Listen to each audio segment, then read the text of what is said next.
Hey there, Sarah here, and welcome to the Life as an Experiment podcast, where we talk about topics like personal growth, relationships, career, productivity, spirituality, and so much more. The aim of the podcast is to reflect on our lives and try out new tips, hacks, and strategies that can make our life that much better. Hey guys, wow, the past couple of days has been quite a bit of an emotional roller coaster because I've been actually feeling quite down and quite resentful and quite angry.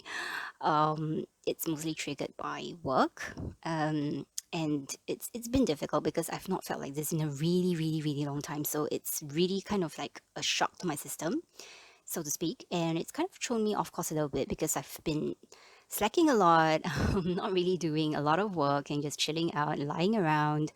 Yeah, just really not doing much. And I just don't feel like it. I just really want to just sit in my feelings and kind of just let it in. Yeah, because I think when it's very easy to um try to get rid of negative emotions when they come up for us. We don't really want to feel them and we push them aside, right? But I think it's important to really accept it and let it in. Accept that you are feeling angry. Do a little bit of a reflection on why, and kind of just let the feelings into your body. Sit with it for a while, and it will come to pass. Okay, because all emotions do. Yeah, but it's been yeah, it's been a little bit difficult. Right. So as part of my emotional roller coaster as well, I've been doing quite a bit of reflecting on life and in particularly in on relationships and love and whatnot, right? Don't really know why, but sometimes I just get these moments of introspection where I get a little bit broody. I start thinking about life, different things about life. So yeah, still on the theme of red flags, just to continue where I left off in the previous episode, because I was also talking about red and amber flags in my previous episode. I'll put a link in the show notes. But I was talking about, how we should go about categorizing red and yellow flags. And I also talked a bit about how we shouldn't ignore them because most of us usually do. Right, so today I'd like to talk a little bit about something more exciting, red flags in romantic relationships, right? Especially in the dating phases. Because I think speaking to quite a bit of my clients and to my friends, and even, from my own experiences with dating and relationships and all, many of us actually have no clue what we should be looking for in a relationship, let alone what are the red or amber flags we should be avoiding or looking out for when we are out on dates. Okay. Um, Another group of people tend to notice, those warning signals and flags, and hope that someday all these problems will just go away at some point. Hint, hint, they don't, and some of it actually gets worse over time, right? So all of these things, the ignoring and not really knowing what warning signs to look out for, it then all results in a lot of heartache, a lot of pain and stuff later on when the relationship gets serious, and we find it a bit harder to get out of, right? So dating is a time when we should be having a lot of fun. Dating is fun, but at the same time, you should be also vetting your partner. Um, yeah, you should be vetting your partner and trying to suss out whether he or she is actually suitable for you. To continue. On this path, the relationship path together into something more serious, right? It's actually very much like a job interview, where you're finding the right fit, the best fit candidate for the role, taking into account all the different factors that you manage to get out of them. Dating is very much the same, right? So when you ignore red flags, or you don't really know what to look out for, it can really go on to affect your well-being in the relationship. Okay, you can really ruin sometimes your entire relationship or your entire self-esteem. Okay, so of course you have to know what you are looking out for in the first place, and many of us actually do not know what constitutes, red flags or warning signs in a relationship or in the dating stages, right? So dating stages are, the very initial stages of a relationship, and there are actually a couple of stages in a relationship, and I might talk about this in a later podcast.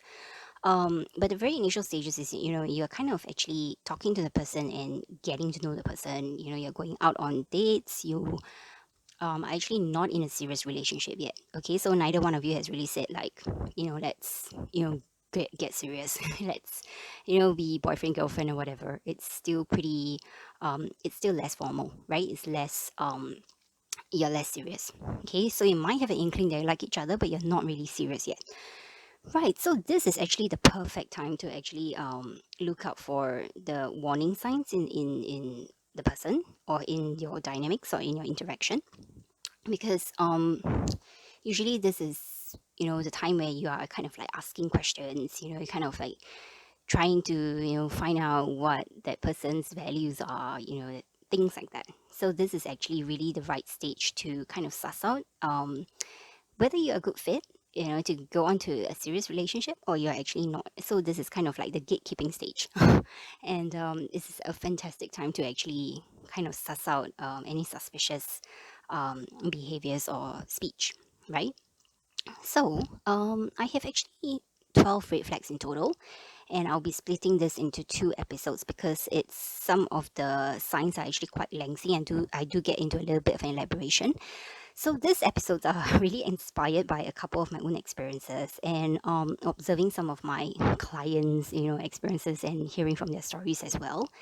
It's particularly inspired by someone that I actually dated not too long ago. Okay, I call him the wolf in sheep's clothing. Okay, I'll be actually calling him Joe in this podcast. Okay, that's not his real name, right?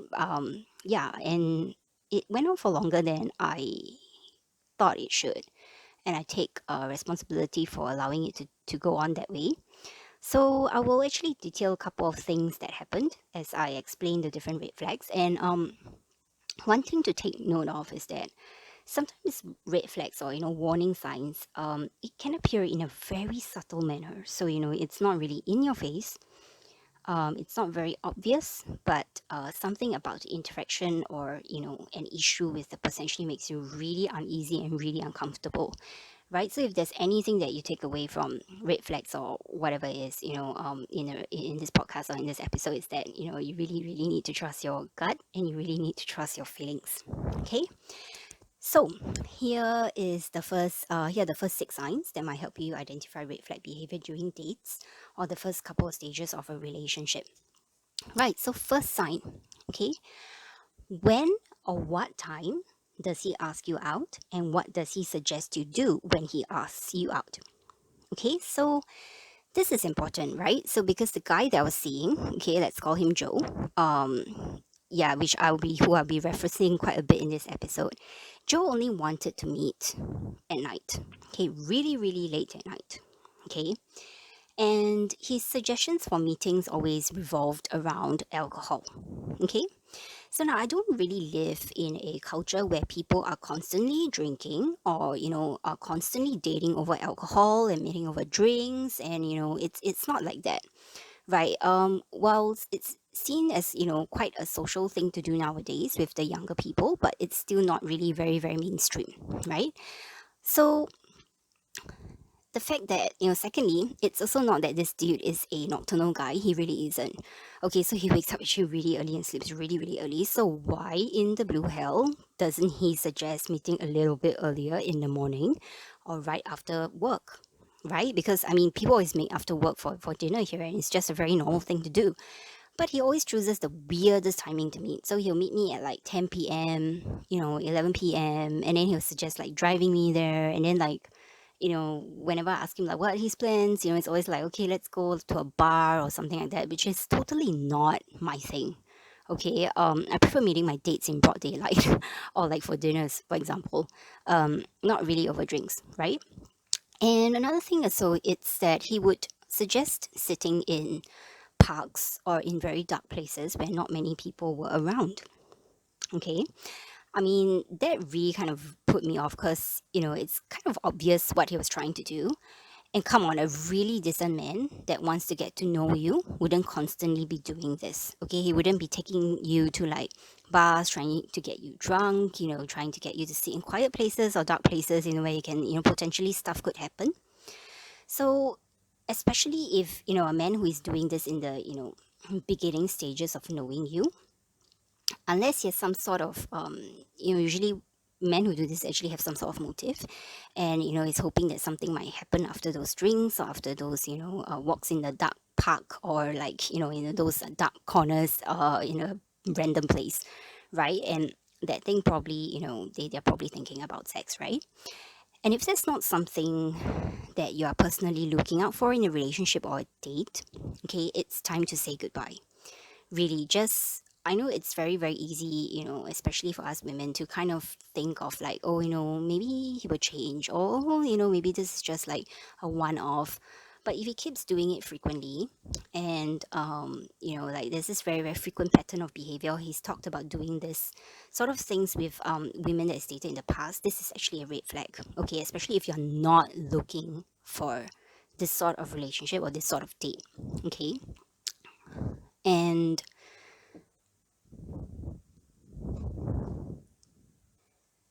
another thing was, this guy tended to, he always kept wanting me to go on staycations with him, right? Staycations, he'll constantly bring it up, and we actually barely knew each other at this point in time. And a staycation, for for those of you who are not really very familiar, it's kind of like a domestic getaway where people, or usually couples, they book hotels and B&Bs to kind of relax for a couple of days away from their homes. And it's kind of strange. Like, you're just getting to know me. We are not really friends. I don't know you from Adam. Why on earth would you actually ask a girl to go on a staycation with you, and even suggest, drinking during the staycation when the girl barely actually knows you and you barely know the girl, right? And it's actually really, really weird for, especially my culture, for a guy to actually ask a girl that, that he just, happened to know just very recently to do this. It just reeks of very, very, just a certain sort of behavior, a certain sort of dating pattern or dating behavior that I actually don't really like. So it was a huge, big red flag to me. And initially, I kind of tried to explain it away as well, saying that it's not a big deal. It's probably just a one-off. But no, it was constant. It was frequent, and every single day involved alcohol, or involved some dark area, some dark random area they wanted to go to, or some random walk in the park. All dark areas, all at weird timings, and yeah, it was just strange because most decent guy that I've dated, decent men that I've dated, are actually not like that, right? So this was a huge red flag. Okay, and secondly, what are his intentions? Okay, this is actually pretty easy to suss out if you know what you are looking for. Okay, because the ones that want easy sex show themselves really, really quickly. Sometimes it's, it's in your face. They just ask you, right? And it's also in their behavior and the way they treat you, and the things that they actually talk about. Okay, so back to our friend Joe. He was obsessed with sex. Okay, I didn't find this out until quite a little bit later on, but I mean, he was really, really obsessed. Okay, his jokes were frequently laced with blatant innuendos. He'd be texting me really inappropriate stuff that made me really uncomfortable. Very, very inappropriate sexual stuff that usually only happens very late at night. Okay, and he was always also trying to push the boundaries sexually by challenging me to take up his sexual offers, talking himself up like he was a sexual prize, pukes, right? And his sexual conquests and experiments with previous women, right? Fascinating to hear. Everybody wants to hear that on a date, right? So here is where you need to check in with yourself again. So what are your intentions in getting involved with guys? Or what are your intentions in going on a date? So are you looking for a serious relationship, someone who is willing to put in the time and effort to get to know you as a person? Or are you also looking for something a little bit more casual, maybe a hookup, friends with benefits situation? Nothing wrong with that. We just have to be very, very clear about what we are looking out for, what we are doing when we are on dates. Okay, don't allow your time or your energy, which is super, super precious and valuable, to be wasted with and on people that are obviously not a good fit for you. Okay, so if a guy is looking for sex and you are not looking for sex, just end things right there. Okay, this is a huge learning lesson for me. And we tend to want to give the person a chance, to give the person benefit of the doubt, but if he's doing it so many times already, just let it go. Okay, you will actually find someone who is a better fit. Close that door and allow other doors to open. Okay, just don't waste your time and energy. Really, I've been there, done that, and you don't come out of it feeling very, very good about yourself, right? So let's just not go there. Okay. And the very third sign, very important actually, does he respect women? Okay, so how does he talk about the women in his life, or how does he talk about women in general? What kind of tone does he use? Is it disparaging? Is it respectful? Is it does he focus on looks, or does he focus on something else?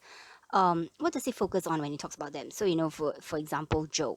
Okay, firstly, he had a very sexist attitude towards things. Okay, he's not the first guy in my history who is like this. Unfortunately, there are many guys like this in my culture. Sadly, he will say shit like, all oh goodness, all women are like that, right?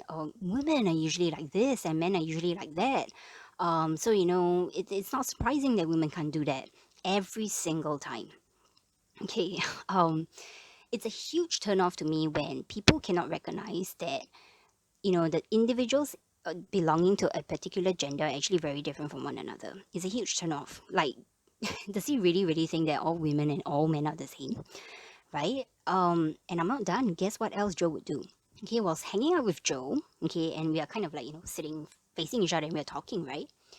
He would actually blatantly check out women in front of me. Okay, so I'll be sitting right in front of him, and he'll be like, when a woman passes by, his eyes would literally be following the woman and would turn around to check them out. Yeah, right in front of me. How respectful. And it was always in the middle of a conversation. And the worst thing was, he would then go on to single out women's body parts and talk about them at length. Okay, so he'd be sitting somewhere, for example, eating ice cream, and he would still be able to point out, oh my goodness, this woman that just walked past us, her ass is so flat, or whatever. Okay, and the judgments were usually very, very misogynistic, very rude, and it was downright disgusting. Okay, and it happened pretty frequently as well. So, ladies, take note of what he says about women, okay, and how he acts around women, because this tells you a lot about how he thinks about women, and that is going to be the way he thinks about, talks to you, and treats you. Okay, the next sign. So when his focus is on you, what is it on? Okay, is it your thoughts? Is it your character? Is it your personality, your interests, your values, or is it on your looks and on your body? So what I found is that men who praise your body or your looks all the time, over and above anything else, isn't usually interested in you as a person. Okay? He's probably just, interested in something quite casual, or doesn't really have very good intentions. Okay. A man who has good intentions and is really, really serious about getting to know you as a person might notice your looks or your figure, but he's not going to put a lot of emphasis on it, and he's surely not going to keep harping on it, especially to your face, and constantly bringing it up and doing it in a disrespectful way. Like, for example, commenting on having sex with you in the middle of a random conversation. Okay, or making remarks about your body randomly. Okay, this also kind of tells you what sort of guy he is. So to me, if a guy is constantly harping on sex and nothing else, then it says a lot about what is in his head most of the time. And for me, I want a serious relationship with a guy that can be intellectually stimulating. Okay, not someone who is always thinking about getting in my pants. Huge turnoff. So pay attention to what his focus is on, and you can readily suss out the type of person that he is. Okay, so the fifth sign: irresponsible, immature, and unpredictable behavior or personality. So sometimes it does take people quite a while to figure out what they want with their lives, right? That's an ongoing process that is not going to just mysteriously resolve itself once you hit a certain age, and that's completely fine.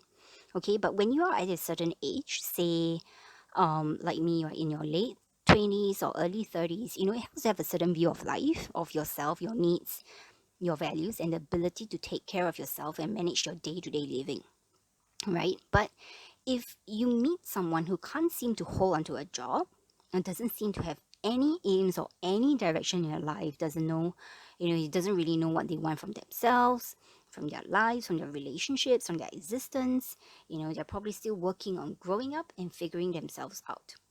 So it's going to be really, really hard to depend on them for anything, or to rely on them in a relationship. So again, back to Joe. He's in his mid 30s, but still had no idea what sorts of jobs he wanted. He had no idea what kind of relationship he wanted, or if he even wanted a proper relationship. He admitted that he wasn't financially very stable as well and didn't really seem to, bother a lot about that. Okay, these things are actually really important to me.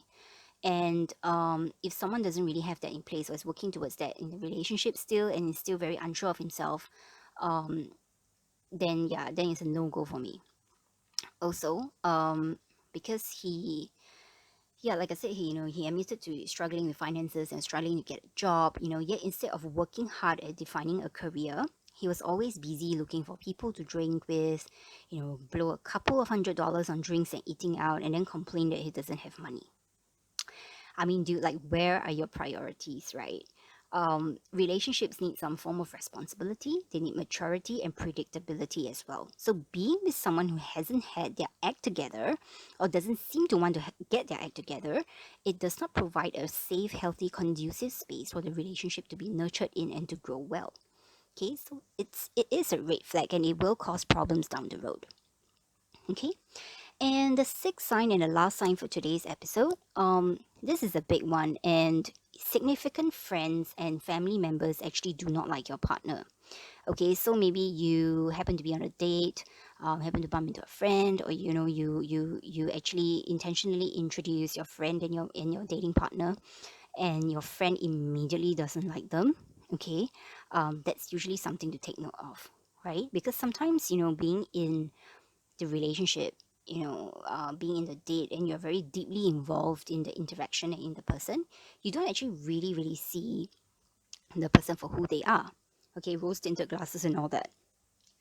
As outsiders who aren't emotionally entwined in the romance, they can actually see things more objectively. Okay, so in any case, before you actually brush them aside, at least try to hear them out. Try to hear out what are your friends and your family members, what are the dislikes about the person. So I've actually experienced this myself.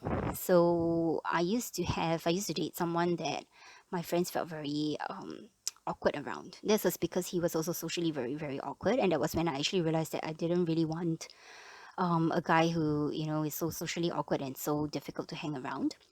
And I've also been on the other side, so I've actually met up with dates of friends or boyfriends of friends that I didn't like and have never liked. And it's yeah, it's usually something, some sort of vibe or some sort of feeling that they were giving me. And yeah, and it's good to actually, instead of just pushing away or just ignoring what your friend or your family dislikes about the person, it's good to hear them out, because sometimes there usually lies something that you might not be able to clearly see yourself. Okay. Right. So, here are the first six red flags that you can look out for in your next relationship. Okay. In my next episode, I'll be talking about the next six. Okay, part two. And yeah, so I hope this was helpful for you and provided some food for thought. And yep, happy dating. So that's it for this episode of the Life as an Experiment podcast. Do get in touch. I love to hear from you. Email me at abstractedcollective@gmail.com. That is abstract with an ED collective. Or reach out to me on Instagram at abstractedcollective. If you like the show, do tell your friend and please rate and review on iTunes or anywhere else you get your podcast, as it can help others like you find it easily. Till next time, take care.